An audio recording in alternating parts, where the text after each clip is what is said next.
मित्रांनो, IAS दाम्पत्याच्या मुलीची आत्महत्या ही बातमी वाचली आणि मन सुन्न झालं. एका उच्च शिक्षित कुटुंबाची ही गत तर सर्वसामान्यांचं काय असा प्रश्न मनामध्ये उभा राहतो.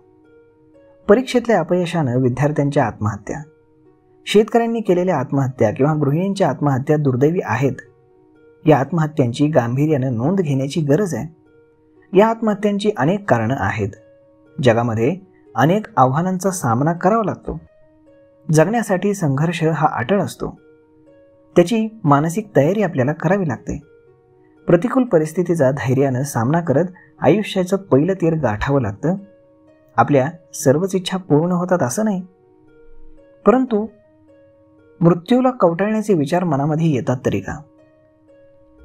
तर पालकांच्या आसुरी आकांक्षांचं आणि अनावर हव्यासाचं दडपण हे मुलांवरती येतं. पालकांनी याचा विचार करावा आणि आजच्या स्पर्धेच्या युगामध्ये मुलांना त्यांनी अपयश कसं पचवायचं किंवा यशासाठी सहज परिश्रम कसे करायचे हे शिकवायला हवं. त्यानंतर औदासीन्य, नैराश्य किंवा चिंता यासारखे मानसिक आजार हे आत्महत्येचं एक महत्त्वाचं कारण आहे. त्यानंतर रागाच्या भरामध्ये आत्महत्या केल्या जातात.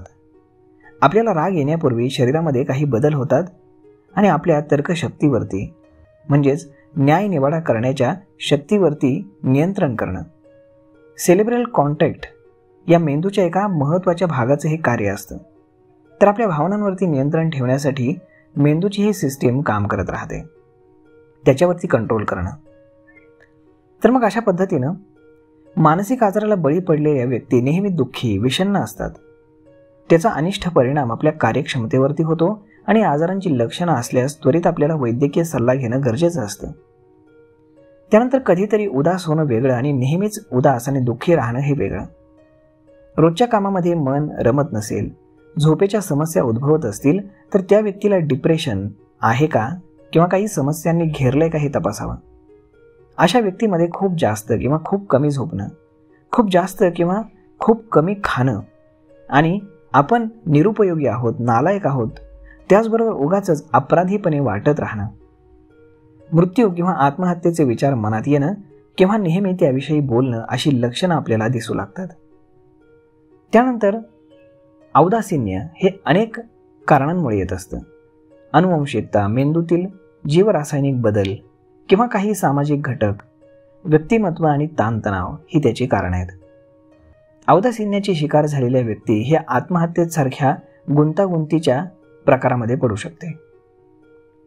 त्यामुळे चिंता करण्याचं कारण नाही. तर आत्महत्यांची ही बरीचशी कारणं आहेत. यावर आत्महत्येची खरी झळ ही त्या व्यक्तीवरती अवलंबून असलेल्यांना बसते हे मात्र त्याच्या लक्षात येत नाही. आजच्या या धकाधकीच्या जीवनामध्ये जगणं संघर्षाचं बनलं असलं तरी आत्मविश्वासानं समोर गेल्यावरती ते जगणं आनंदाचंही होतं. तणावपूर्ण जीवनशैली अनेक व्याधींचं मूळ ठरतं. मित्रांनो, आरोग्य कधीच विकत घेता येत नाही, ते कमवावं लागतं.